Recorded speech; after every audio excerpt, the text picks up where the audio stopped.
सिम्प्लेक्सको question अब ल्याङ्ग्वेजमा आयो भनेर आत्तिने होइन।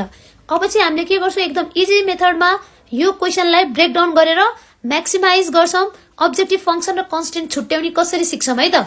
Let's start together. ल हेर्ने त, अब सजिलो क्वेसन भन्दा नि यो चाहिँ एउटा के हो, अलिकति कम्प्लेक्स क्वेसन छ है। यो क्वेसनमा के भनेको छ भन्दाखेरि एउटा घनश्याम भन्ने मान्छे छ अरे हो, त्यसले चाहिँ के गर्छ अरे, दुईटा जब गर्छ अरे, दुईटा पार्ट टाइम जब गर्छ अरे। अनि पार्ट टाइम जब गर्दाखेरि अब हामीले के गर्ने, एक्स र वाईलाई चाहिँ हामीले आवर मान्ने। के गर्ने हेर त, एक्स र वाईलाई चाहिँ एक्स भनेको चाहिँ जब 1 मा गर्ने टाइम हो, वाई भनेको चाहिँ के हो, जब 2 मा गर्ने टाइम हो। अनि के भनेको छ, दुईटै जब गर्दाखेरि यसले भनेको चाहिँ less than equals to 12 hour मात्रै काम गर्छ के, 12 घण्टा भन्दा बढी काम गर्दैन अरे है। बढीमा पनि के हो, 12 घण्टा मात्रै गर्छ अरे। भने चाहिँ के भयो, X plus Y less than equals to 12 भनेको यसको के भयो, लिमिटेसन भयो के, ठ्याक्क constant. X plus Y less than equals to 12 भनेको यो पहिलो भयो। दोस्रो के भनेको छ भन्दाखेरि 2 घण्टा चाहिँ यसलाई एक्सको लागि लाग्छ अरे, प्रिपरेसनलाई। अनि 1 घण्टा चाहिँ कसको लागि लाग्छ अरे, वाईलाई। लेस देन इक्वल्स टु कति भयो, 16 भयो। अब भनेको यो दुईटा त के भयो, कन्स्टेन्ट भयो, किनभने यो दुईटा के छ, सिमिलर छ। अब बाँकी रह्यो के हाम्रो मेन फंक्शन क्या, मेन अब्जेक्टिभ फंक्शन त्यो के हो त, त्यो भनेको चाहिँ हाम्रो के हो, अर्निङ हो है। अब यसले यो दुईटामा काम गर्दाखेरि यो दुईटाबाट आउने अर्निङ चाहिँ हाम्रो के हो, त्यो चाहिँ त्यसलाई चाहिँ हामीले के गर्ने, म्याक्सिमाइज गर्ने है। भने चाहिँ के भयो, त्यो चाहिँ जेट इक्वल्स टु के भयो, हेर त कति टाइम्स भनेको छ, एउटाबाट हाम्रो 40 टाइम्स, अर्कोबाट 30 times, 40x plus 30y subjected to यस्तो लेख्ने। अनि त्यसपछि x plus Y less than equals to 12, 2x plus Y less than equals to 16। अब यो क्वेसनलाई के गर्ने, सल्भ गर्ने। मेन भनेको क्वेसन ब्रेकडाउन नै हो यसमा। क्वेसन ब्रेकडाउन गर्न जान पर्यो, जुन सिमिलर खाले छ त्यसलाई चाहिँ कन्स्टेन्ट मान्ने, जुन एउटा डिफरेन्स छुटिएको छ त्यसलाई चाहिँ अब्जेक्टिभ मेन फंक्सन मान्ने। सकि त हाल्यो। ल है त, पहिला सुरु हामीले के गर्ने, एक्स र वाई लेट गर्ने। एक्स भनेको आर वर्क एट के हो, जब 1, वाई भनेको चाहिँ के हो, आर वर्क एट जब 2। अब त्यसपछि हामीले अहिले बनायौँ नि त मेन फंक्सन र कन्स्टेन्ट लेखौँ है त। मेन फंक्सन के हुन्छ हेर त, मेन फंक्सन भनेको जेट इक्वल्स टु कति,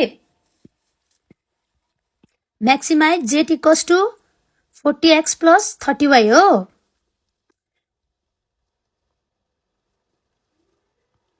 अब कन्स्टेन्ट के हो, subjected to less than or equals to, एउटा भनेको x plus Y less than equals to 12, दोस्रो 2x plus Y less than equals to 16। अब x प्लस वाई चाहिँ के हुन्छ, ग्रेटर देन इक्वल्स टु 0। अब हेर हामीले के गर्ने, आर र एस भनेको स्ल्याक भेरिएबल हो, त्यो के हुन्छ, नन नेगेटिभ हुन्छ। स्ल्याक भेरिएबलले के गर्छ, इनइक्वालिटीलाई इक्वल्स टुमा चेन्ज गर्छ। x plus Y plus R अनि 2x plus Y plus S equals to 16।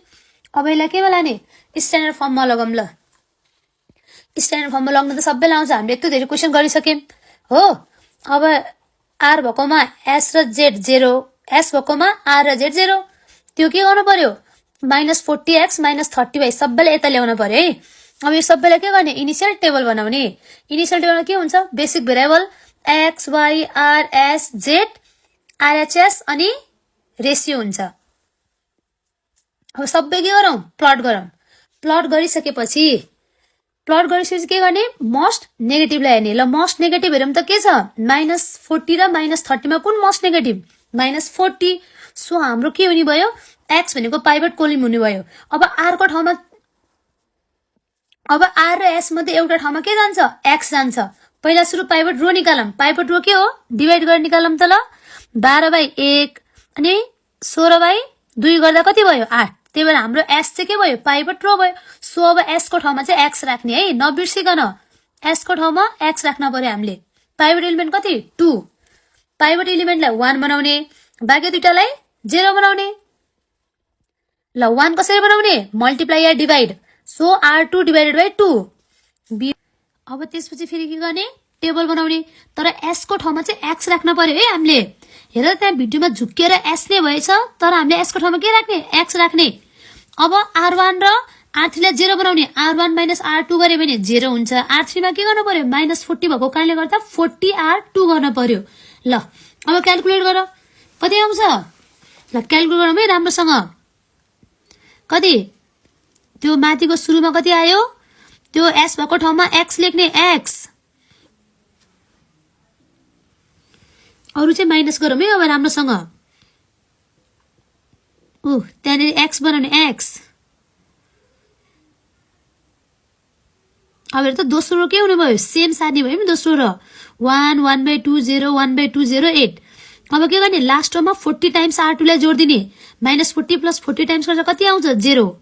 त्यो चाहिँ -30 प्लस 40 इन्टु 1/2 गर्ने, कति आयो, -10। त्यो 0 नै भइहाल्यो।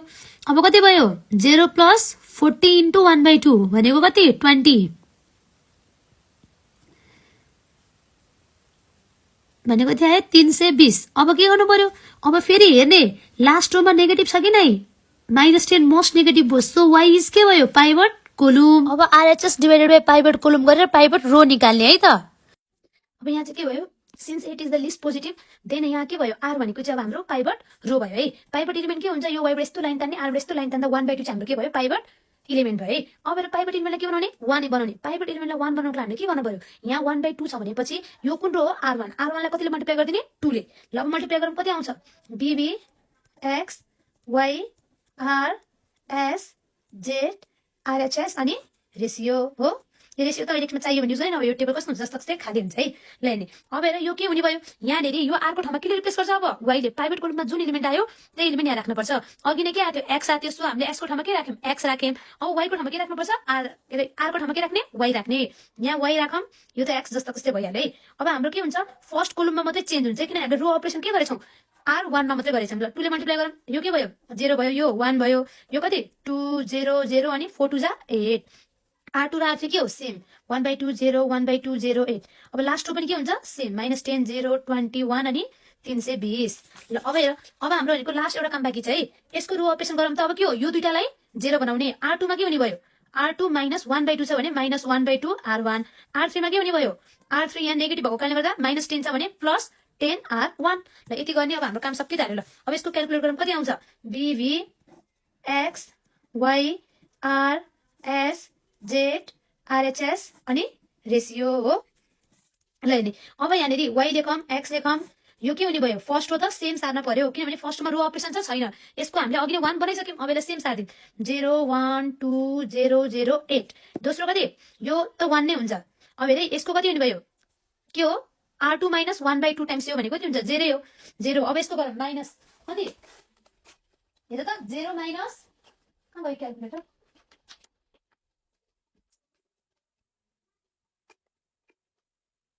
What is my calculator?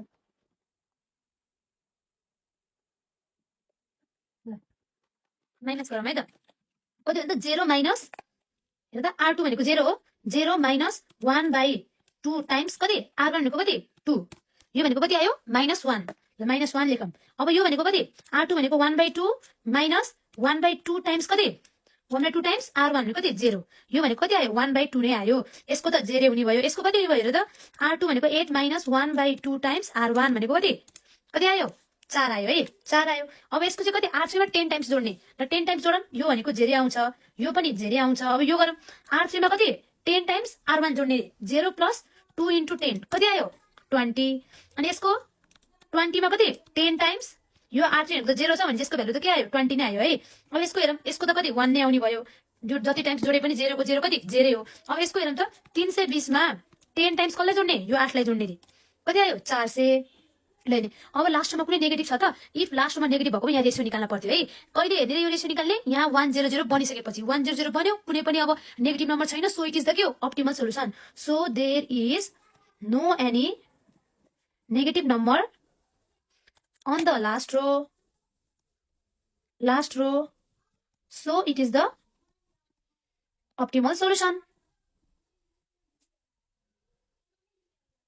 के हुने भयो, at x = कति 4, y = 8, w max भनेको कति हुने भयो 400। अब क्वेशनमा सेटिस्फाई गरौँ, चेक गरौँ है त, चेक गर्दा कति आयो हाम्रो, अब है त हाम्रो w कति थियो 40x + 3y थियो। अब यसको भ्यालु हालौँ त 40 × कति 4 + 30 × 8, यति गर्दाखेरि कति आयो 160 + 240, यो भनेको कति आयो 200 300 400 आयो कि हैन भन्छ, यो करेक्ट भयो, करेक्ट भयो। अब यस्तो ल्याङ्ग्वेज वाला क्वेशन आयो भने आत्तिने हो, आत्तिने हैन है। पहिला सुरु हामीले मेन फंक्सन चिन्न पर्यो, त्यसपछि के गर्ने कन्स्ट्रेन्ट चिन्ने। ल follow and subscribe my channel for more videos like this.